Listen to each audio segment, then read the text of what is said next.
예수님께서 말씀하셨습니다. 누구든지 나를 따라오려거든 자기를 부인하고 자기 십자가를 지라 하셨습니다. 자기 십자가는 자기 부인의 방법입니다. 조금 험해서 그렇지요. 아무튼 자기 부인이에요. 인간의 삶이 심하게 비틀려 있습니다. 꼬여 있습니다. 왜곡 상태로 삽니다. 사실을 사실대로 보지 못합니다. 죄, 하마리티아는 바로 그 말입니다. 인간의 불행은 그 때문입니다. 예수님께서는요, 요한복음 8장 32절에서 말씀하셨습니다. 진리를 알지니 진리가 너희를 자유케 하리라. 예수님께서는 진리를 알라 그러셨습니다. 그러면 자유로울 것이다. 이 진리라는 말을 오늘 잠깐 짚고 넘어가겠습니다.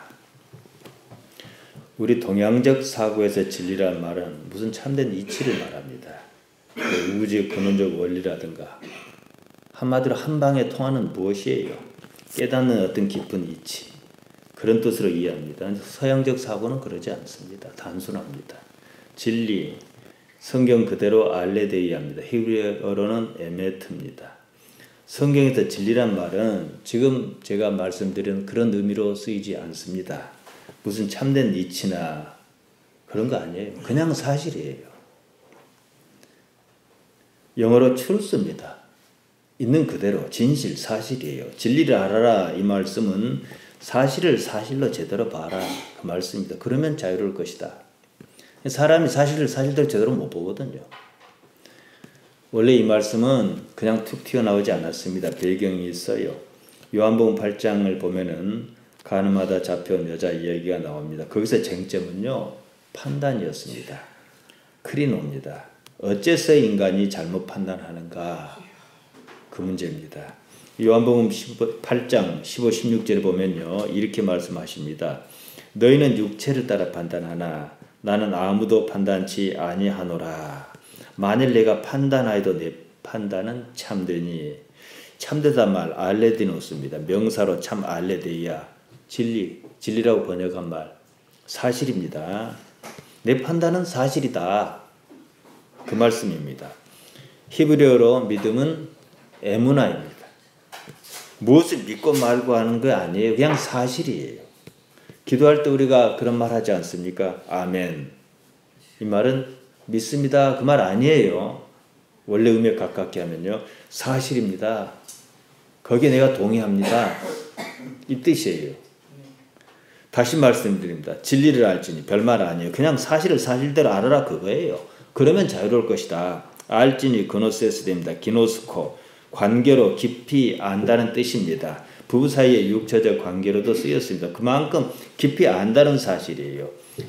남편과 아내 그 사람보다 누가 더 잘 알겠어요? 확장해서 깨닫는다. 이런 의미로 쓰입니다. 예수님께서 말씀하신 본래 의미로 요한복음 8장 32절을 말씀드리면 이렇습니다. 너희는 사실을 단지 사실 그대로 알아라. 그러면 내가 안 그 사실이 너를 자유롭게 할 것이다. 우리가 그만큼 사실대로 모른다는 거예요. 너희 판단은 거짓이다 이 얘기예요. 사실대로 못 보기 때문에 사실을 제대로 알아라. 종교의 가치는요, 사실을 사실 그대로 있는 그대로 인식하는 능력이 있습니다. 사실 쉽지요. 그런데 그렇게 안 해요. 왜 그런가? 이 문제를 본문과 비교해서 보겠습니다. 유대인은요, 자유롭지 않았습니다. 로마의 지배를 당해서 그런 게 아니에요. 사실이 아닌 거짓의 노예였습니다. 요한복음 8장 34절에서 보면은 죄의 종이다 이렇게 표현하시지 않았습니까? 인간은 언제부터인가 스스로 자유를 잃었습니다. 이에 요한복음 8장 36절 말씀이 그것을 분명하게 말합니다. 그러므로 아들이 너희를 자유케 하면 너희가 참으로 자유하리라. 이 말씀 때문에 성경을 이해하는 데 어려움이 생겼어요. 아들은 뭐 예수님 자신을 가리키니까요. 한번 왜곡하면 끝까지 왜곡이 더 커져요. 예수님은 진리다 이런 논리를 펴옵니다. 맞는 듯해요. 여기서 진리란 말은 명사이긴 해도요, 서술어 위치에 있습니다. 무슨 말씀이냐면 사실상 예수님을 설명하는 말이지 그것이 1대1로 이퀄 관계가 아니다 이거 등식 관계가 아니다 이거지요. 말은요, 그런 말은요 거꾸로 해도 똑같아야 해요. 거꾸로 하면 진리는 예수님이다. 이 말 성립하지 않거든요. 예를 들면 예수님은 남자다. 맞습니다. 그 남자가 예수님이다. 이렇게 말할 수 없는 거예요. 그것과 같은 거다 이거죠. 요한복음 8장 36절은 이 말씀은 당연히 앞에 나오는 조금 전에 말씀드린 진리를 알지니 했던 요한복음 8장 32절과 맥을 같이 합니다. 이게 한 덩어리의 전체가 한 덩어리로 이해를 해야 합니다. 예수님께 자유를 말씀하셨는데요. 이 말씀은 예수님의 세상을 사는 방식을 가리킵니다. 그러니까 예수님께서 아들이 자유케 하면 그 말씀은 나 따라 하면 나는 사실로 사니까 너희도 사실로 살면 이런 뜻이에요. 예수님께서 세상을 그렇게 사셨습니다. 그처럼 삶을 사실로 살면 꼬인 삶에 꼬이지 않고 매이지 않고 자유로울 것이다. 이거예요. 내가 내 형편을 남한테 말할 때 어떻게 해요? 사실대로 얘기 안 합니다. 이익이 되는 쪽으로 해요. 그것도 지나치면 과장까지는 그렇다고 그러고 상황에 따라서 꼬아서 얘기를 해요. 제가 종종 여러분께 말씀드립니다. 예수님을 믿는단 말이 무슨 뜻이냐. 한마디로 예수님 따라하기입니다. 그럼 어떻게 따라할 것이냐. 깊이 생각해야죠. 예수님께서 어떤 가치 기준으로 세상을 사셨느냐. 그것을 알고 그대로 따라 사는 겁니다. 예수님의 삶은요. 오직 사실로 살았습니다. 그럴 수 있는 근거가 뭐냐. 이게 이제 하나님 나라라는 말이에요. 하나님이시죠. 세상이 하나님 나라이기 때문에 하나님께서 뒤에 계시기 때문에 우리 뒷배가 하나님이시기 때문에 나는 사실을 사실대로 말할 수가 있어요. 물론 손해가 나면 말 안 하는 것뿐이에요. 이렇게 말했다가 하는데 상당히 손해볼 것 같아요. 그럼 말 안 하는 것뿐이에요. 나 말 못하겠다 그러면 돼요. 언론학자 리영희 씨가 있습니다. 언론에 대해서 이렇게 말했어요. 단지 사실을 보도하는 것이 언론의 책임이다. 언론에는 무슨 민주주의니 공산주의니 그런 것 없다 그랬어요. 언론은 그냥 사실 말하는 거예요. 그 말을 곱씹어 보면요. 의미가 깊습니다. 언론이 세상을 바꾸려 하면요. 언론 아니에요.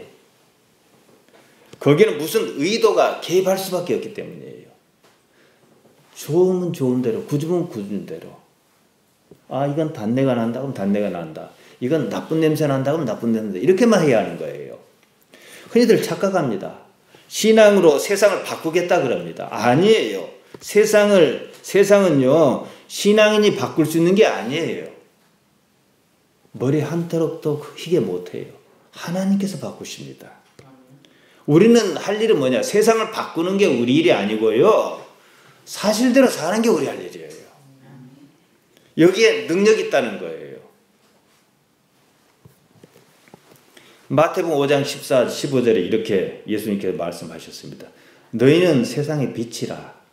산 위에 있는 동네가 숨기지 못할 것이요. 사람이 등불을 켜서 말 아래 두지 아니하고 등경 위에 두나니 이러므로 집안 모든 사람에게 빛이 느니라 그랬어요. 등불이 할 일은요. 등경 위에 올라가는 거 아닙니다. 그냥 빛을 밝게 비추는 거예요. 목사는 목사 일만 열심히 하면은 성공한 사람이에요. 교회가 크냐 작냐는 하나님 하실 일이지 목사가 하는 일 아니에요. 등경 위든 아래든 그 일은요. 등불의 주인이 알아서 하실 일이에요. 등불이 등경에 올라가지 않습니다. 이어서 말씀하셨습니다. 마태복음 5장 16절에 이같이 너희 빛을 사람 앞에 비추게 하여 저희로 너희 착한 행실을 보고 하늘에 계신 너희 아버지께 영광을 돌리게 하라. 이 착한 행실이란 말 칼라 에르가입니다. 칼로스가 원형인데요. 좋은, 가치 있는 이런 뜻이에요. 에르곤, 직무를 말합니다. 그래서 착한 행실이라고 번역한 말은요. 이 잘못한 번역은 아닌데요. 다르게 이해하게 만들어요. 본래는 가치 있는 행동이 뭐냐 이거예요. 너희 가치 있는 행동으로 가치 있는 행동이 뭡니까? 사실대로 사는 거. 가치 있는 행동. 빛을 밝게 비추는 것이 가치 있는 행동. 사실대로 사는 거란 얘기예요. 있는 그대로 사는 거예요. 기독신앙에서 가치 있는 게 뭡니까? 착하게 사는 겁니까? 아니에요. 그냥 사실대로 사는 겁니다. 세상을 사실대로 살면요. 나머지는 하나님께서 알아서 하신다는 거예요. 하나님 아니 계시면 굳이 사실대로 살 필요 없어요. 한 세상 말다 그냥 끝나고 말 것 같으면 하고 싶은 대로도 살아 상관없어요. 마약 먹고 일찍 죽으나 100년 200년 사나 별 차이 없어요. 그러나 우리는 하나님께서 계시기 때문에 어떠한 방식대로 살아야 하는 거예요. 왜냐? 예수님을 믿는다는 말의 속뜻이 뭡니까? 이 세상이 하나님의 나라란 전제가 있어야 하는 거예요. 착한 행실이라면요, 그냥 착한 삶을 생각합니다. 착한 삶조차도요, 거기는 이미 자기 판단이라는 게 들어가 있어요. 무엇이 착한지, 무엇이 착하지 않은 것인지, 그렇게 판단하는 주체에 왜곡이 있는데 어떻게 그 판단을 참여를 하겠습니까? 그냥 나는 이걸 착하게 생각한다, 이 정도는 가능해요. 사람은요, 무엇이 착한지 판단하는 능력 없습니다. 판단하는 순간 왜곡이 생깁니다. 보통 착하다는 판단보다도요, 그 판단에 더 크게 작용하고 크게 개입하는 기준이 있습니다. 나에게 이익인가 아닌가, 그겁니다. 서울시를 하나님께 봉헌하겠다고 소란을 피운 전 시장이 있습니다. 좋게 말해서 좋은 의미로 해석하면 신앙으로 서울시를 어떻게 해보겠다, 한 사람이라도 더 전도하는데 뭐 이렇게도 포장할 수가 있겠지요. 그 사람 지금 감옥에 있습니다. 그에게는 자기 기준이 따로 있습니다. 신앙인의 삶은요, 그냥 사실을 기준으로 삼는 거예요. 대부분의 사람은 여기에 익숙하지 않습니다. 사실대로 말할 때 내가 손해보는 거 아닌가, 본능적으로 그렇게부터 생각해요. 이게 문제예요. 그동안 삶이 많이 뒤틀려 있어서 그렇습니다. 이 뒤틀린 삶을 바로 잡자니까 고통에 따라요. 놓아야 할 것이 참 많습니다. 우리 집사님들은 50견 나이는 이제 아니지요. 50이 넘었으니까. 제가 한때 요격을 요격이 아파갖고 못 돌려요. 왜 그럽니까? 항상 요렇게만 쓰고 익숙하니까 근육이 더 이상 쓸 필요가 없어요. 이게 굳었어요. 이렇게 뜨끔하고 아픈 거예요. 삶이 많이 뒤틀려 있어요. 사실대로 수십 년을 살지 않았어요. 그러니 그게 쉽냐 이 말이에요. 사실 쉬운 건데 익숙하지 않습니다. 놓아야 할 것이 많습니다. 회개 메타노이아, 메타 변화, 노이아 마음입니다. 마음의 변화 그 말이에요. 되돌려 놓는 거예요. 모든 일에는요, 이해관계가 개입합니다. 담임 목사자를 아들에게 물려줍니다. 별소리를 해도요, 그 일에 이익이니까 그런 거예요. 이익이 없으면 그렇게 안 해요. 이익에는 감추인 마성이 있습니다. 아마 그 교회는 교단 탈퇴가 쉽지 그 일을 결코 포기하지는 않을 겁니다. 거기에 무엇이 사실인가? 이건 없습니다. 그리고 궁지에 몰리면 반대하는 사람 다 마귀라고 그래요. 한 번이라도 마귀를 보고 그런 적이 있는지 모르겠어요. 종교는요, 언제나 이런 문제로 머리꼬리 아픕니다. 조계종 사태가 그렇지 않습니까? 사실은 간단한 문제인데 인간이 모이니까 간단하게 취급을 안 해요. 이익 때문입니다. 이익을 포기하기 쉽지 않습니다. 무엇이 사실인가? 거기에는 관심이 없습니다. 고대 중국에 인간의 이런 삶을 비관적으로 본 한 사람이 있었습니다. 진시황 때 한비자입니다. 한비자는 진시황에게 말했습니다. 모든 일 이면에는 이익이 있습니다. 그 일로 누가 이익을 보는가만 보면 답이다 그랬어요. 담임 목사직 세습인이 좋습니다. 할 수 있어요. 그 일로 누가 이익을 보냐예요. 눈에 안 보이는 건 제외하고 눈에 보이는 대로 교인이 이기면 괜찮아요. 복음대로 하면 괜찮아요. 그게 아니거든요. 그래서 한비자는 덕치보다는 법치가 우선이다 그랬어요. 그조차도 동문수학한 이사의 손에 죽고 말았습니다. 이익이 사람을 죽였습니다. 어느 것도 방법이 아닙니다. 사실대로 사는 것 뿐입니다. 그것 말고 해결책 없어요. 생각해 보십시오. 사실대로 사는 게 더 쉬워요. 예수님께서 그러신 데는 그만한 이유와 근거가 있었습니다. 말씀드린 대로 하나님이라는 뒷배였습니다. 우리 기독 신앙의 가치는 여기에 있습니다. 삶의 왜곡과 오류, 그것이 무엇을 만듭니까? 하마르티아를 만듭니다. 우리 성경이 죄라 번역했지요. 종교의 관심이 그것을 어떻게 바로잡을 것이냐 거기에 있습니다. 불교는요 그래서 마음을 비우는 것 이렇게 가닥을 잡았습니다. 모든 문제가 마음 때문이다. 그렇게 보았습니다.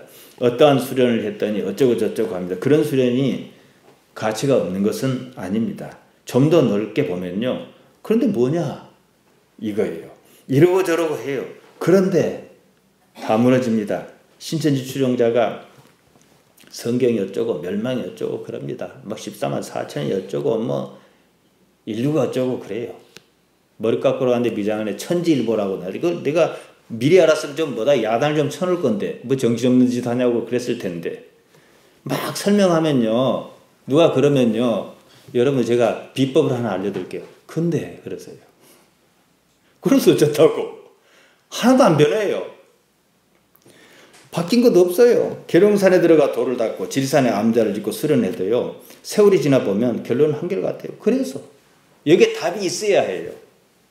10년을 수련했든 1년을 수련했든 그래서야 대한 답을 갖고 있어야 한다 이거예요. 그 답 못 찾으니까 조계종에서 총무원장 선거에 뭐 누가 어쩌고 저쩌고 이런 얘기 나오는 거예요. 세상을 보세요. 그러나 저나 달라진 것도 없어요. 잠시 무엇이 있는 것 같은 그것뿐입니다. 다들 그래서 머리 깎고 절로 들어갔다가 아무것도 없는 거예요. 그러니까 이제 몰래 처자를 숨겨놓고 그래 불교 용어로 원래 있는 용어는 아니고 은처자라 그럽니다. 돈밖에 없어요. 그래서 한사코 자기 있던 자를 아들에게 물려주려고 소동을 핍니다. 진리를 오해했습니다. 사실이면 그만인 것을 무슨 참된 이치를 찾겠다고 그런 것도 없습니다. 이 시대가 요구하는 진리란 상황에 따른 것이에요. 문화입니다. 사실이 아닌 경우가 많아요. 핵에 망치간 행위를 할지라도 그 결과가 어느 목표치에 이를 것 같으면 그냥 옳다라고 여기는 거예요. 미신이 바로 그런 겁니다. 미신은 단지 상황과 현상에 주목합니다. 결과만 좋으면 그만이에요. 도무지 그 과정을 납득할 수 없다 할지라도 상관하지 않습니다. 미혹할 믿자거든요. 잘못 믿는 거예요. 미신이란 말은요. 갈릴레이 같은 사람이 등장하기 이전에 지구가 우주의 중심이다 그랬습니다. 지금 보면 그조차도 믿음을 미혹한 겁니다. 교회가 잘못 믿었습니다. 그런데 자기가 잘못 믿어놓고 너가 마귀다 그런 거예요. 미혹한 믿음, 헷갈린 믿음, 홀린 믿음을 가지고 반대한 사람을 마귀라 그럽니다. 자기 믿음이 이미 미신인데 말이죠. 과학은요. 결과가 있으면 거기에 대한 근거를 찾습니다. 신앙은 결과가 있으면 거기에 대한 이해를 찾고자 합니다. 과학의 이해는 논리에 따른 겁니다. 신앙의 이해는요. 통찰에 따른 겁니다. 미신과는 성질이 다릅니다. 미신에는 이해 당사자의 의견이 개입합니다. 사실이 아니더라도 상관없어요. 묻지도 않고 따지도 않고 무조건 믿습니다. 그게 이익이니까요. 무슨 신앙, 우리 신앙은 그러지 않습니다. 믿는단 말 아멘입니다. 사실입니다. 그 말이에요. 믿음은 에무나입니다. 그냥 사실을 말합니다. 알레데이아, 영어로 추르스입니다. 믿고 싶은 것이 아니에요. 아무리 믿어도 사실이 아닌 것이 사실로 바뀌지 않습니다. 우리는 사실을 있는 그대로, 사실 그대로 보는 연습을 어린아이처럼 새로 시작해야 하는지 모르겠습니다.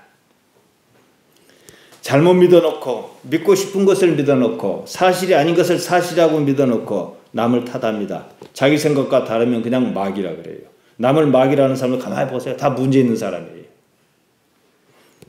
캥기는 데가 있으니까 신앙으로 포장을 해야겠고 보지도 못한 마귀를 수입에다가 뿌리는 거예요. 어떤 사람이 해마다 정을 초하려면 해뜰 머리가 동쪽을 향하여 삶은 돼지 머리를 놓고 고사를 지냈다고 그럽시다.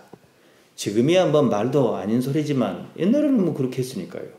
그랬든지 한 해 신수가 잘 풀리고 편했습니다. 돈도 많이 벌었습니다. 몇 번 그렇게 하다 방법을 좀 바꿔보기로 했어요. 돼지 콧구멍 두 곳에 10,000원짜리 지폐를 말아서 똘똘 말아서 꼭 쑤시고 고사를 지냈습니다. 그게 유난히 장사가 잘 됐어요. 다음에는 또 해가 바뀌니까 이번에는 50,000원짜리를 기우자. 그랬더니 또 돈이 더 많이 벌리는 거예요. 어느덧 그 사람에게서 정월 초하는 날 그런 식의 제사예요. 그러면 남이 뭐 우습게 여기든 말든 상관하지 않아요. 결과가 있으니까 자기식으로요. 재식이 생깁니다. 고사가 생기고 재식이 생깁니다. 이제 그렇게 하지 않으면은 불안해요. 망할 것 같아요. 거기에 매입니다. 거기는 합리성도 과학도 없습니다. 직관적 통찰도 신앙도 없습니다. 이런 것을 완전히 무시합니다. 그래서 미신이에요. 미혹한 믿음. 오직 결과라고 여기는 그것만 중요합니다. 결과는 자기가 원하는 그거, 이것만 중요합니다. 우리는 우리의 원을 아뢰을 수는 있지만 꼭 이것이 맞다고는 못해요. 하나님께 구해요. 하나님 이랬으면 좋겠습니다. 하지만은 다른 길을 주시면 하나님께 이렇게 인도하시네. 그리고 나를 바꿔요. 그러나 그런 이상한 믿음은요, 하나님을 바꿔요. 이 하나님이 안 들어주면 다른 하나님 찾아요. 한참을 그렇게 하다가 나중엔 돼지 머리만 삶아 놓는 것이 아니라 이제 그럴듯하게 장식도 좀 하고 방울도 좀 달고 콧구멍에 빳빳한 고액 신권지폐도 넣고 음악도 좀 적당하게 떠두고. 교회예요. 말씀 외에 다른 비본질이 너무나 비대하면 다 문제 있는 거예요. 그렇지 않습니까? 다 부수적인 거거든요. 남 보기에는 미련하고 우스운 일일지 몰라도 그 사람에게는 신성한 종교의식으로 자리 잡습니다. 자신이 원하는 결과를 봤기 때문입니다. 이익을 충족시켰다고 생각하기 때문입니다. 다른 이유는 없어요. 그보다 더 해괴한 일을 할지라도 결과만 좋다면 그만이에요. 이때 자기는 하나님과 교통하는 본질적인 자기, 참다운 자기가 아닙니다. 이렇습니다. 거짓의 자기죠. 대부분의 사람은 이런 특성을 알아차리지 못하고 삽니다. 자기가 무엇인지 생각하지 않아요. 요즘 자동차를 새로 샀다 해서 삼거리 차 세워놓고 고사 지내는 광경 거의 없습니다. 얼마 전까지만 해도 제가 마지막으로 저기 돌산 도실 삼거리에서 봤습니다. 왜 그런 일이 없어졌을까요? 미신이라는 걸 알았기 때문이 아닙니다. 차가 흔해져서 그런 겁니다. 우리 주변에 김치냉장고를 샀다 해서 고사 지는 사람 없습니다. 전라남도에 김치냉장고가 하나밖에 없으면 고사 지낼 수 있어요. 그게 사람의 마음이에요. 미신의 가장 큰 동력은요, 탐심입니다. 바울은 골로새서 3장 5절에서 명쾌하게 정의했습니다. 탐심은 우상 숭배다. 이렇게 했습니다. 물질만의 문제가 아닙니다. 탐심은요, 사람으로 하여금 하나님의 형상으로서 사람의 가치를 생각하지 못하게 합니다. 하나님께서 사람이 그러는 것을 좋아하시겠습니까? 나는 너희를 하나님의 자녀로 알았는데 그냥 짐승처럼 살고 마는 게 아닌가? 이거죠. 정월 초런날 해가 뜰 무렵 동쪽을 향해서 돼지머리 놓고 고사를 지내는 일과 돈이 많이 벌려 신수가 헌해지는 일에는 서로 연관성이 없습니다. 무슨 심적 연관성이 있을지 모르지만 거의 오비일학에 가깝습니다. 철학에서 이런 문제를 따졌습니다. 인과관계의 오류라 그럽니다. 이것이 심하면 정말 희한한 일이 발생합니다. 심청 이야기처럼 처녀를 제물로 바친다든지 산 사람이 심장을 꺼내 제사를 지낸다든지 이런 일이 실제로 과거에 있었습니다. 이것은요, 문화입니다. 그냥 문화예요. 문화는 철저하게 현상을 반영합니다. 미신은 과거를 토대로 미래를 지향하는 문화입니다. 거기에 가장 중요한 삶의 자리인 지금이 없습니다. 그런 점에서 정부가 굿을 무형문화재로 지정했다 해서 우상 숭배라고 반응할 필요도 없어. 그냥 문화예요. 그보다는 교회 자신이 우상을 숭배하고 있지 않는지 살펴볼 일인데 이 문제는 고린도 전서에서 유다서까지 관통하는 문제입니다. 그 시대 그랬거든요. 거듭 말씀드리지만 우리는요, 신앙을 말하고 있습니다. 예수님께서 가지셨던 그것 말이에요. 문화는 사람이 살아온 방식의 표현입니다. 그냥 삶의 방식이에요. 사실이 무엇이고 그런 것 아닙니다. 때문에 그런 삶의 방식은 영혼을 보장하지 않습니다. 단지 고통스럽고 싫은 이 순간을 어떻게 그냥 건너뛰고 싶은 거예요. 그렇게 어리석은 일로 고대 사회에서는 사람을 많이 죽이기도 했습니다. 오늘날에 해저해일로 인해서 수십만 명이 죽는다 해도 용왕님께 사람을 잡아 바치는 일은 없습니다. 사람을 바치지 않아 용왕님이 노하여 그런 것이 아니라는 사실이었다면, 그런 것이 사실이었다는 말이에요. 지금도 그렇게 해야 할 거 아니겠습니까? 마찬가지로 지금 절대적이라고 여기는 일도 나중에 가서 보면 미련한 짓일 수 있습니다. 언제는 그렇다가 또 시대가 바뀌면 언제 그랬냐는 듯이 얼굴이 바뀝니다. 이런 일의 특징은 언제나 한시적이고 현세적입니다. 자기 보신적이며 탐욕적입니다. 종합하면 현상적입니다. 예수님께서 요한복음 8장 32절 말씀하신 것 다시 말씀드리면요. 너희는 사실을 단지 사실 그대로 알아라. 그러면 내가 아는 그 사실이 너희를 자유롭게 할 것이다. 사실을 사실로 알아라는 거예요. 종교의 가치는 사실을 사실대로 아는, 있는 그대로 인식하는 능력이 있습니다. 이건 누구에게나 그런 기회와 가능성이 있습니다. 우리 신앙은 사실을 알고 사실대로 사는 겁니다. 예수님께서는요, 고난과 죽음과 부활을 가르치셨습니다. 그러자 베드로가 가나여 막아섰습니다. 마태복음 16장 22절입니다. 베드로가 예수를 붙들고 가나여 가로되 주여 그리 마옵소서 이리 결코 주에게 미치지 아니하리이다. 이것저것 다 떠나서 봅시다. 베드로가 그런 대로 예수님 십자가 못 지게끔 붙들고 있었다 그러면은 오늘날 우리 기독신앙은 없었을 겁니다. 가나다 에피티마오입니다. 책망하다, 경고하다, 벌하다. 베드로는 자기 생각을 굳게 믿었습니다. 그러니까 예수님 생각이 틀렸다고 책망했습니다. 이에 예수님께서는 그런 베드로를 책망하셨습니다. 마태복음 16장 23절입니다. 예수께서 돌이키시며 베드로에게 이르시되 사단아, 상당히 심하게 말씀하시죠. 사단아 그러셨으니까. 내 뒤로 물러가라. 너는 나를 넘어지게 하는 자로다. 내가 하나님의 일을 생각지 아니하고 도리어 사람의 일을 생각하는도다. 같은 본문이 마가복음 8장 33절에 나옵니다. 예수께서 돌이키사 제자를 보시며 베드로를 꾸짖어 가라사대. 여기는 꾸짖다는 말이 나와요. 앞서 베드로가 예수님을 붙들고 가나다. 똑같은 말 에피티마오입니다. 그러니까 베드로도 예수님 틀렸다고 꾸짖었다는 얘기예요. 꾸짖었다는 얘기죠. 베드로가 예수님을 책망했답니다. 자기 생각이 옳다는 겁니다. 예수님께서는 똑같이 베드로를 에피티마오 책망하셨습니다. 사단이라 하셨습니다. 그만큼 지금 상황을 심각하게 예수님께서 받아들이셨다 이 얘기예요. 뭘요? 내가 장로와 대제사장과 서기관에게 고난을 받고 십자가에 죽었다가 사흘 만에 다시 살아나야 하리라는 것을 비로소 가르치셨어요. 물론 전후 문맥 상황 없이 이것만 갖고는 좀 이상해요. 왜 그런 일이 있어야 하는지.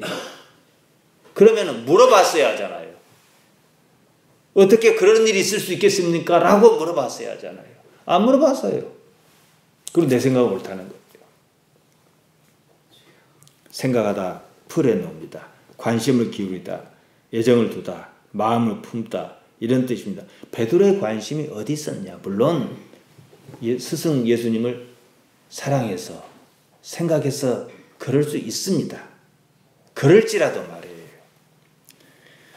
예수님께서는 베드로가 하나님의 일보다 사람의 일에 관심을 더 가지고 있었다라고 책망하셨어요. 사람의 일이 뭡니까? 예수님으로 인한 유익, 이익이겠죠. 우리도 그거 탈 없이 생긴다고 하면 좋아해요. 복 자체가 나쁜 건 아닙니다. 나를 왜곡시키는 것이 복이면 그게 나쁘다는 것이지요. 예수님을 믿는 이유가 자기가 바라는 거였습니다. 신앙 목표가 자기의 원이었습니다. 하나님이 아니었습니다.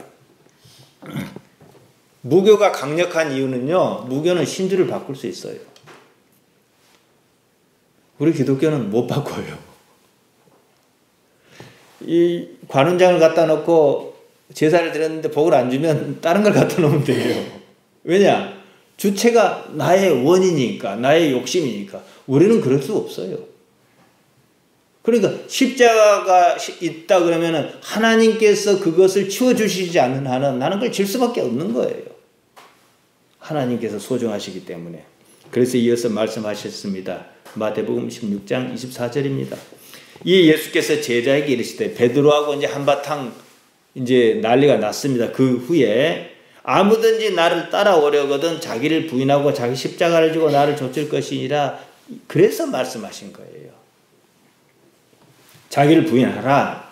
자기를 인정하지 말라. 그건 내 생각이다. 무슨 일이도 그건 내 생각이다.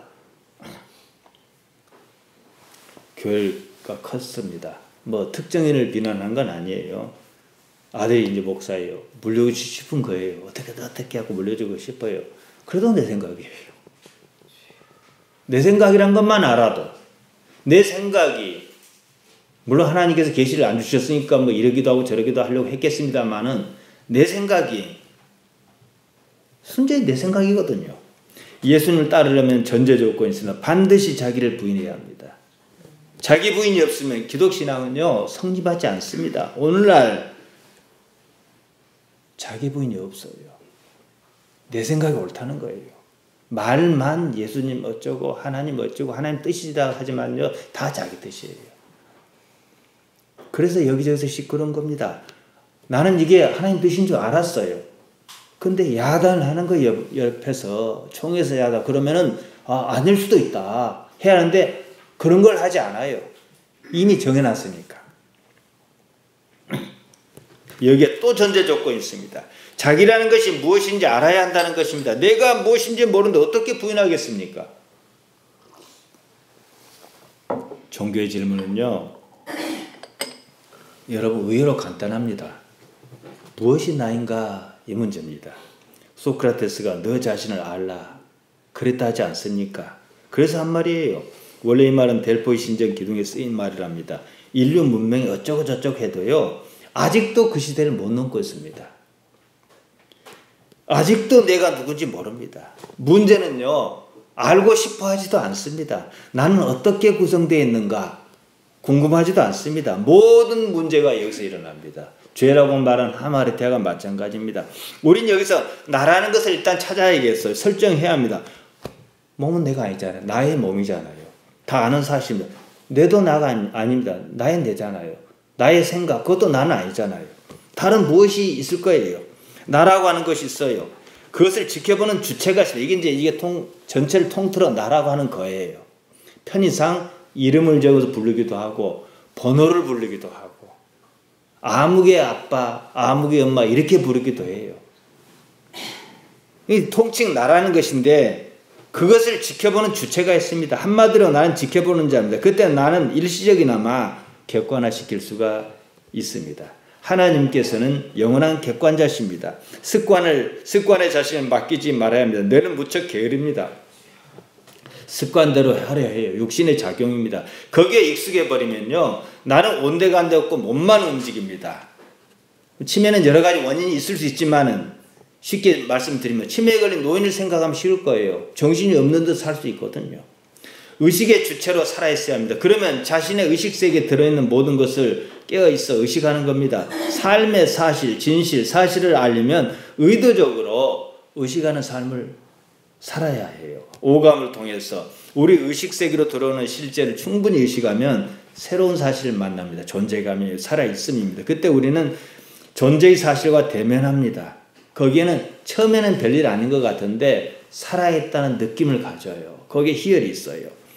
예수님께서 말씀하신 부인해야 하는 자기는요. 몸의 자기를 가리킵니다. 지금까지 나라고 여겨왔던 그겁니다. 거기서 판단이 나오고 사실에 대한 왜곡이 나옵니다. 탐심이 한몫 거듭니다. 요한복음 8장을 말씀드렸습니다. 핵심은 판단의 문제입니다. 15절에 이렇게 나옵니다. 너희는 육체를 따라 판단하나 나는 아무도 판단치 아니하노라. 육체를 따라 판단한다 그랬어요. 몸의 일이다 이거예요. 너라고 하는 본질이 하는 거 아니다 이거예요. 육체란 삶의 궤적입니다. 고스란히 경험으로 포장하여 있습니다. 육체를 따라라는 말은 경험을 따라 이거고 같습니다. 습관, 관념의 지배를 받는 그런 육체를 두고 하는 말입니다. 경험에 의지하는 나를 두고 하신 말씀입니다. 육체란 경험을 기록하고 저장합니다. 몸이 그것에 따라 자동으로 반응합니다. 그것은 내가 아니에요. 단지 몸이 하는 일입니다. 예수님께서는요. 사람의 아들로 세상을 사셨습니다. 그러신 만큼 나 또한 경험에 의지하지 않는다. 나도 판단하지 않는다. 그러셨어. 그런데 뒤에 말씀을 또 뒤집는 것 같습니다. 만일 내가 판단해도 판단 안 한다 그랬어요. 6절 따라 판단 안 하시겠다 이거지요. 근데 만일 내가 판단해도 내 판단은 참되다. 이는 내가 혼자 있는 것이 아니요 나를 보내신 이가 나와 함께 계십니다. 내 판단은 사실이 아니다 그러셨습니다. 이유가 있어요. 나라는 것이 이미 없기 때문이에요. 사람의 아들 예수님의 위치는 언제나 그랬습니다. 우리는 그러한 예수님의 가치를 받아들이고자 이 자리에 왔습니다. 나는요 이미 그때 나는 판단할 수 있는 나는요 내가 없는 나예요. 하나님의 나입니다. 하나님만 계시지요. 요한복음 14장 20절이 그것을 말합니다. 그날이 언제겠습니까? 적어도 부활승천 이후 성령 함께하는 날 아니겠습니까? 그날은 내가 아버지 안에 너희가 내 안에 내가 너희 안에 있는 것을 너희가 알리라. 예수님께서 그러고 십자가 사역을 앞두셨을 때 이렇게 기도하셨습니다. 요한복음 17장 21절입니다. 아버지께서 내 안에 내가 아버지 안에 있는 것 같이 저희도 다 하나가 되어 우리 안에 있게 하사 세상으로 아버지께서 나를 보내신 것을 믿게 하옵소서. 다 하나라 그러셨습니다. 하나님 안에 드는 상태를 말합니다. 거기에 나라는 것이 있을 수가 없어요. 바로 그것 때문에 하나님께서는 예수님을 세상에 보내셨다는 사실을 알게 하옵소서 이 말입니다. 사실을 알아차리는 능력은요 나라는 것이 없어야 가능합니다. 반대로 사실을 그냥 사실로만 알아차리는데 익숙하면은 자기도 모르게 자기가 없어요. 사실만 있습니다. 자기 부인이 이루어진 상태입니다. 거기에 나의 판단이 없기 때문이다. 나의 인생에 나의 개입이 없습니다. 그럼 잘못 살지 않습니다. 하나님의 자녀라는 인식이 없는 사람한테 이게 자체가 불가능해요. 스스로 생존해야 하니까요. 적어도 종교라고 하는 이름을 가졌으면요. 이런 무엇이 있어야 합니다. 돈이고 무엇이고 그런 것 아니에요. 세상을 사는 능력이 오히려 다른 차원의 가치입니다. 담임 목사 자리를 아들에게 물려주지 않으면 어디 지옥 간답니까? 고민해야 해요.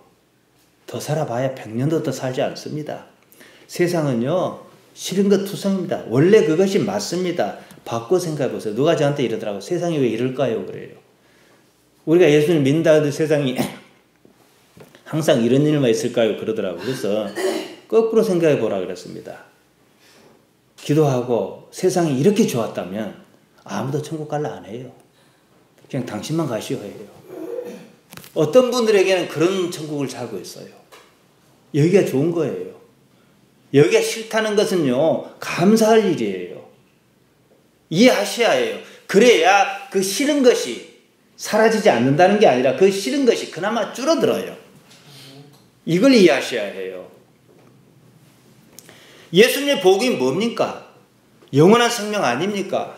영원한 생명을 몸으로 갑니까? 제가 목사로 길을 갈 때 가서 지금 여기까지 오지 않았습니까? 제 얘기로 마무리를 하겠습니다. 젊은 날 뭐 다 그러지만요. 저는 세상살이에 사실 지쳤어요. 섬에 들어온 날 저는 제 인생을 사실 버렸습니다. 다른 원인이 있었지만 본질은 그거였습니다. 그때 제 나이 35이었습니다. 당시에 저는 복음의 가치로 세상을 살 자신도 능력도 없었습니다. 다르게 살 방법도 없었어요. 이 길 밖에는 길이 없으니까요. 대안이 필요했습니다. 그러다가 이제 여기 바로 전입니다만은 섬에 자리가 생겼습니다. 가려고 했던 건 아닌데 그때 당시에 35 젊은 전수아가 있는데 60이 넘은 노인 5이 저를 호의를 하더라고요. 그래서 확답을 하라고 이렇게 얘기해요. 무슨 얘기요? 했더니 이거 올 거냐 말 거냐 안 온다 그러면은 안 보내겠다 그러더라고요. 그래서 있게 된 거죠. 답답하긴 하지만 이렇게라도 육체와 떨어진 세상, 닫힌 세상이면 그나마 사는 것이 수월하지 않겠느냐, 갈등은 적지 않겠느냐 그렇게 생각했습니다. 제가 할 수 있는 일은요 아무것도 없었어요. 저는 다른 목사들처럼 뭘 잘 못합니다. 강단만 있었습니다. 한 길만 걸었어요. 복음의 가치를 제 나름대로 캐고 전하는 일이 전부입니다. 그 일에 원튼 원치 않든 인생을 걸었습니다. 지금까지 설교를 준비하고 강단에 오른 일이 제 하는 일의 전부입니다. 사람이 많든 적든 그랬습니다. 조건은 없었습니다. 지금도 제 설교를 들을 사람이 많지는 않아요. 일찍이 상관하지 않기로 했습니다. 아내 혼자 두고 설교를 한 적도 있었습니다. 저희 내외는요, 소득을 위한 어떤 일도 하지 않았습니다. 자녀를 양육한 일 외에 교회 강단과 상관없는 일은 거의 하지 않았습니다. 서울 가는 일 애기 때문에 가요. 그 외에는 없어요. 물론 몇 사람 말씀 전하는 일이 있지만요. 그냥 교회에 했습니다. 헌금으로만 살았습니다. 교회 부흥이나 자립은 여러분이 더 잘 아시지만 꿈꿀 수 없습니다. 여건이 그랬습니다. 근데 지내놓고 보니까 이게 제게는 감사한 일이더라고요. 단지 하나님 아버지만이, 한 분만이 그렇게 목표를 잡은 건 아니에요. 살다 보니까 이제 이렇게 잡힌 거죠. 목표며 꿈이며 이상이었습니다. 예수님의 말씀이 제 인생에 등대했습니다. 26년이 흘렀습니다. 후회 없이 살았어요. 삶의 가치를 복음에 두었습니다. 잘 살았다고 생각합니다. 제 나이 이제 환갑입니다. 이제 딱 10년 남았습니다. 목사가 좋은 직업이긴 해요. 정년이 10년이나 더 길어요. 목사 수업이 좀 어렵긴 하지만 은퇴 후에 삶에 대한 특별한 대책이 있을지 만무하죠. 돈 문제는 애초부터 제 능력 밖이에요. 그때쯤이면은 이제 계산을 아내하고 딱 해보니까 우리 네 아이가 각자 자립은 하지 않겠는가. 직장을 잡든 어디든 그런 생각이 들더라고요. 우리 넷만 살면 이제 살 수 있는 거니까. 서운하게 들리시겠지만 그때는 섬에는 많이 살았으니까 섬에는 안 살랍니다. 저기 지리산 자락 산골짜기에 빈집 하나 얻었으면 생각합니다. 이제 그래놓고 더 내려놓으려 그럽니다. 그때는 이제 강단도 내려놓고 목사니까 신앙인으로서 종교인으로서 보다 더 깊은 세계를 추구할까 그럽니다. 어쩌다 저를 찾아오는 사람이 있으면은 이제 기도도 해주고 그러랍니다. 그러다가 이제 죽으려고 그래요. 그러니까 너무 골짜기는 안 가려고 그래요. 제가 일찍 죽으면 제 집사람 혼자일 테니까. 돈도 무엇도요, 심지어 인생의 모든 일이요, 몸의 일입니다. 몸이 없으면 의미가 없어요. 인생은 그저 하나님을 알고 배우는 과정입니다. 자기 본질을 할 수 있는 의식을, 나라는 걸 발견하고 그걸 성장시켜야만은 이 우주에서 단 한 번의 기회예요. 하나님의 자리까지 올라가야 합니다. 예수님께서 그것을 말씀하셨습니다. 요한복음 10장 34, 35절입니다. 예수께서 가라사대 너 율법에 기록한 바 내가 너희를 신이라 하였노라 하지 아니하였느냐. 성경은 피하지 못하나니 하나님의 말씀을 받은 사람 신이라 하셨거든. 우리 성경은 신이라 그래서 원문은 데오스 하나님입니다. 그러니까 그냥 하나님으로 이해가 가든 안 가든 그냥 그렇게 번역하는 것이 옳습니다. 예수님께서 이 말씀을 어디서 따왔냐 그러면요, 시편 82편 6절을 따온 것 같습니다. 이렇습니다. 내가 말하기를 너희는 다 신이며 다 지존자의 아들이다. 여기도 신이란 말은 구약 성경이니까 히브리어입니다. 엘로힘입니다. 하나님이에요. 그냥 하나님으로 번역한 표현이 더 좋았을 뻔했어요. 엘로힘은요, 독특하게 복수입니다. 그래가지고 성부, 성자, 성령 삼위 어쩌고 하는데 다 쓸데없는 소리예요. 그냥 하나님이에요. 단수로 쓰면 엘로아흐입니다. 하나님을 한 분이라고 하면서 대개는 복수로 써요. 우리가 예를 들어 내 아내를 우리 아내 하는 거하고는 개념이 조금 다릅니다. 비슷한 부분도 있지만은. 근데 하나님 한 분이라고 그래갖고 항상 되게 복수로 쓴단 말이에요. 어째서 그러는지 이해할 수 있어야 해요. 꼭 맞는 건 아니지만은 언어로 치면 집합명사와 거의 가깝습니다. 마칠랍니다. 인생은 다른 게 아닙니다. 인생 자체가요, 순례길이에요. 하나님께 이르는 순례길이에요. 그 길이 어찌 좋기만 하겠습니까? 물론 좋은 일이 하나도 없으면 감당 못해요. 근데 그 좋은 일이 뭡니까? 은혜라 그러죠. 하나님께서 주시는 위로지요. 그러면요, 거기다가 가치를 맞추고 사는 것이 옳습니다. 무엇을 보고 사시겠습니까? 오직 예수님만 바라보시기를 바랍니다.